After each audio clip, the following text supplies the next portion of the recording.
నాన్న నువ్వు నా ప్రాణం మనిన సరిపోదట మాట. అందరు నమస్కారం.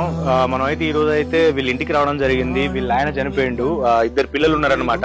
వీళ్ళ ఆయనకు ఆరోగ్యం బాగాలేక హైదరాబాద్ లో ఎంజిఎం లో చికిత్స పొందుతుంటూ చనిపోయిండు అనమాట. చాలా అంటే చాలా డబ్బులు ఖర్చు పెట్టిళ్ళు. కనీసం కూడా ఇప్పుడు ఏంటంటే పోషించడానికి కూడా డబ్బు లేని సిచ్యువేషన్ లో ఉన్నారు. ఇద్దరు పిల్లగాళ్ళు ఉన్నారు. ఇంకా ఈ అమ్మాయికి పెళ్లి చేయాలి.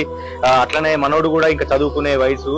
సో వీళ్ళిద్దరి సిచ్యువేషన్ చాలా ఘోరంగా ఉంది. వీళ్ళ గురించి తెలియగానే వెంటనే మనకైతే స్పందించి సిరికొండ మండలం విలేజ్ నారాయణపల్లి గ్రామం నుంచి అయితే అన్న వాళ్ళు అయితే పేరు చెప్పొద్దని చెప్పిళ్ళు. సో ఒక 25 కేజీల బియ్యం అట్లనే నెలకు సరిపడా సరుకులు అయితే వీళ్ళకైతే ఇవ్వడం అని చెప్పడం జరిగింది. అన్న థ్యాంక్ యూ సో మచ్ అన్న.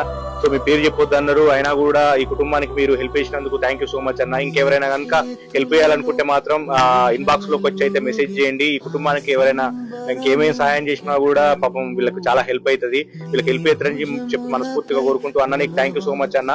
మీరు ఎక్కడున్నా కూడా హ్యాపీగా ఉండాలని చెప్పి మనస్ఫూర్తిగా కోరుకుంటూ థ్యాంక్ యూ సో మచ్ అన్న.